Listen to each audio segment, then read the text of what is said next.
நமது உலக வரலாற்றையே தலைகீழாக மாற்றி எழுதக்கூடிய ஒரு பிரம்மாண்டமான கண்டுபிடிப்பு அயர்லாந்தில் நிகழ்ந்திருக்கிறது. அடர்ந்த காடுகளோ, விவசாய நிலங்களோ அல்லது பல அடி ஆழ மண்ணோ, எதற்கும் அடியில் மறைந்திருக்கும் ரகசியங்களை அப்படியே படம் பிடித்து காட்டும் lidar, light detection and ranging என்ற அதிநவீன லேசர் தொழில்நுட்பம் தான் இந்த வரலாற்று புரட்சியை சாத்தியமாக்கியுள்ளது.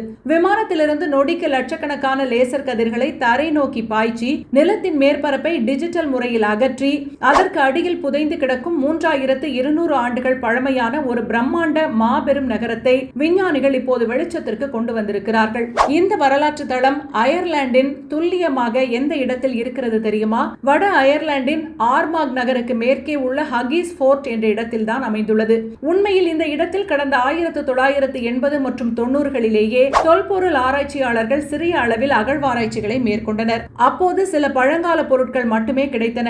ஆனால் கிளாஸ்கோ பல்கலைக்கழகம் மற்றும் குயின்ஸ் பல்கலைக்கழகத்தைச் சேர்ந்த கூட்டு ஆராய்ச்சியாளர்கள் நவீன லிடார் தொழில்நுட்பம் மற்றும் காந்த ஆய்வுகள் மூலம் அண்மையில் முழுமையான ஆய்வை மேற்கொண்டு அதன் முடிவுகளை ஜூன் 30, 2026 அன்று அதிகாரப்பூர்வமாக வெளியிட்டனர். இந்த லேசர் ஆய்வில்தான் இத்தனை காலம் வெறும் கோட்டை என்று நினைத்த இடம் 109 ஹெக்டேர் பரப்பளவு கொண்ட ஒரு மாபெரும் ஆரம்பகால நகர கட்டமைப்பு என்பது தெரிய வந்தது. இந்த கண்டுபிடிப்பு ஒட்டுமொத்த ஐரோப்பிய வரலாற்றையே மாற்றி அமைக்கப் போகிறது. அதற்கு மிக முக்கியமான 2 காரணங்கள் என்ன தெரியுமா? மாபெரும் நகரமயமாக்கல். இதுவரை வரலாற்று அறிஞர்கள் மேற்கு ஐரோப்பாவில் மத்திய காலத்திற்கு முன்பு வரை பெரிய நகரங்களே இல்லை, மனிதர்கள் ஆங்காங்கே சிதறியே வாழ்ந்தனர் என்று நம்பினர். ஆனால் இங்கு 200க்கும் மேற்பட்ட திட்டமிடப்பட்ட மர வீடுகள் மற்றும் 30 மீட்டர் அகலமுள்ள வழிபாட்டு தலங்கள் ஒரே இடத்தில் கண்டறியப்பட்டுள்ளது. ஐரோப்பாவின் நகர நாகரிகம் நாம் நினைத்ததை விட பல நூற்றாண்டுகளுக்கு முன்பே தொடங்கிவிட்டது என்பதை இது நிரூபிக்கிறது. அடுத்தது சர்வதேச வர்த்தகம். இங்கு கிடைத்த தங்கம் மற்றும் வெண்கல பட்டறைகளின் எச்சங்கள் மற்றும் மத்திய ஐரோப்பா, ஸ்பெயின் போன்ற தூர தேசத்து கைவினை பொருட்கள் இந்த அயர்லாந்து மக்கள் 3200 ஆண்டுகளுக்கு முன்பே ஐரோப்பா முழுவதும் ஒரு மிகப்பெரிய வர்த்தக நெட்வொர்க்கை வைத்திருந்தனர் என்பதை உறுதி செய்கிறது. இங்குதான் ஒரு மிகப்பெரிய வரலாற்று முரண் ஒளிந்திருக்கிறது.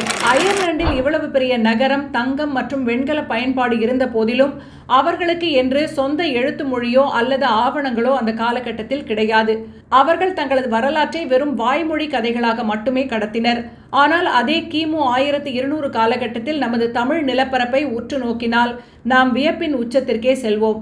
அயர்லாந்து மக்கள் எழுத்து வடிவம் இல்லாமல் வாழ்ந்த அதே நேரத்தில் தமிழகத்தின் பொருணை ஆற்றங்கரை நாகரிகத்திலும் கீழடியிலும் வாழ்ந்த தமிழர்கள் மிக உன்னதமான கல்வி அறிவோடு விளங்கியுள்ளனர். கீழடி அகழ்வாராய்ச்சியில் கிடைத்த பானை ஓடுகளில் ஆதன், திசன் என்று தங்களது பெயர்களை அவர்களே தமிழ் எழுத்துக்களில் பொறித்து வைத்துள்ளனர். ஐரோப்பாவில் பெரும் நகரங்களை உருவாக்கியவர்களுக்கு எழுத்து வடிவ மொழி இல்லை. ஆனால் நமது தமிழ் மூதாதையர்கள் தாங்கள் சாதாரணமாக பயன்படுத்தும் பொருட்களிலேயே தங்களது மொழியை எழுதி வைக்கும் அளவிற்கு மிக உயர்ந்த நாகரிக சமூகமாக வாழ்ந்து காட்டியுள்ளனர். தொழில்நுட்பம் வளர வளர உலக வரலாற்றின் உண்மையான பக்கங்கள் வெளிவந்து கொண்டே இருக்கின்றன. அயர்லாந்தில் பயன்படுத்தப்பட்ட லிடார் தொழில்நுட்பம் வரலாற்றை மாற்றுவது போல தமிழ்நாட்டின் கீழடி, சிவகலை, ஆதிச்சநல்லூர், கொடுமணல் என ஒவ்வொரு இடத்திலும் இன்னும் ஆழமாக மேலும் மேலும் அகழ்வாராய்ச்சிகள் உலக தரத்தோடு செய்யப்பட்டால் தமிழர்களின் நாகரிகம் எவ்வளவு பழமையானது என்பதை உலகத்திற்கு நிரூபிக்கலாம். உலக வரலாற்றையே மாற்றி எழுதலாம் என்பதில் சந்தேகமில்லை.